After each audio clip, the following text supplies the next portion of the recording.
welcome to Geekdomo's Ramp Up to Star Citizen. Today we're going to talk about a ramp and some other new stuff. Hey everybody, Geekdomo here. Alright, so before we get into this too much, I want to mention something. On Ramp Up, we are ramping up to the game's release, meaning that I'm covering things so that a new person can watch this series in order, and by the end of the series, they know a lot more about the game than they did when they began. This show is not necessarily a news show. I am not going to come out day to day with news as it's breaking. There's another show out there called The Whole Truth. The guy does an amazing job of covering all the news for the week that was released about Robert Space Industries, Star Citizen, Cloud Imperium Games, whatever. He puts it all into a nice format. Well, first off, they added some new stuff to the hangar. This is the clothing thing. You can try out different outfits on your characters, see what they would look like, either your city clothes or your flying clothes, whatever. They also added in a fish tank, which was released in one of the stretch goals. They talked about the new fish tank that they were going to be putting in. Remember, this hangar is supposed to be your living space outside of the ship, so you're going to be able to decorate this with all kinds of cool stuff, televisions, waiting area, maybe a living room, maybe a fridge with some beer in it, whatever. They'll put that in the game as it's developed. So this is just one of those cool little decoration items that they're giving to people that are backing right now. I want to talk about a ramp. This is Ramp Up, of course. So the ramp I'm referring to is the ramp at the back of the Freelancer. In a video a few weeks ago, I came out and said that the ramp was great, but it's really way too steep to be able to put anything into the cargo area via that ramp.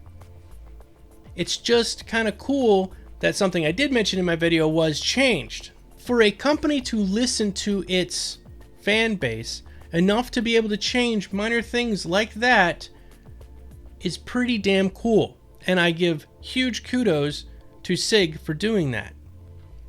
It is very possible that other people have mentioned this ramp in forum posts or Reddit or whatever. I don't know. I haven't found it myself, so that's why I'm saying it's something that I've seen from what I did, but that doesn't mean I'm thinking it's totally my idea.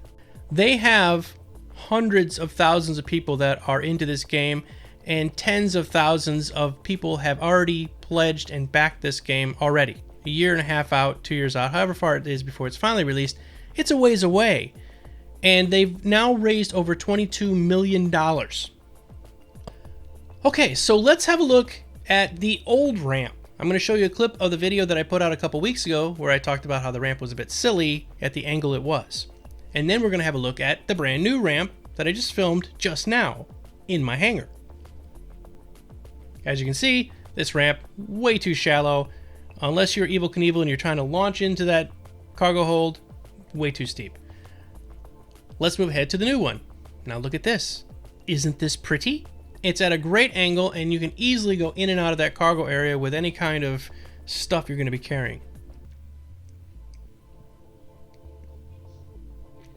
So that is what I'm trying to say here, is that they took something that was potentially not that big of a deal, right? I mean, you could magically put the stuff in the cargo hold, or if you're in a wheelchair or buggy or something like that, you could somehow get in there magically. But they took that and said, you know what, that probably is too steep of an angle, let's change that, and they added this one little piece. That's awesome. I don't know if they've done anything like this for the other ships in the fleet. They might be doing little tweaks here and there as the time goes on, as we're working our way towards the release. I'm sure they are. I just have no way to see it because I only own the Freelancer, so I don't have a Connie or whatever. What I'd like you guys to do is leave comments below what you've seen them change that might have been suggestions that you guys have made. So if you said, hey, you know, the Connie, its elevator is way too slow, could you speed it up? And then the next couple of weeks when the next patch came out, the elevator actually was faster. So if you could let me know what you've seen that's changed, that would be fantastic. Because I really do want to hear about it, because that shows that they are listening to us. Alright, so that's about it for our little ramp up episode today. Remember, every Tuesday night we do StarCast, which is live, and you guys can come and chat with us, and we will talk about the latest things that have happened through the past week, news, and also just general speculation about what might change. So this is Geekdomo. Until next time, saying, see ya! Right now, because are you referring to the 22 million call? Yeah. Right. The 22 million goal. Unfortunately, I've expressed my vocal concerns about about the facial capture feature from Infinite Realities. Even though it is a brilliant feature, I don't believe too many people will be able to take advantage from it, since they'll only be using this at certain conventions. So that'll limit the usage of it to only a very small populace. And I don't really feel that it's that big of a stretch goal for from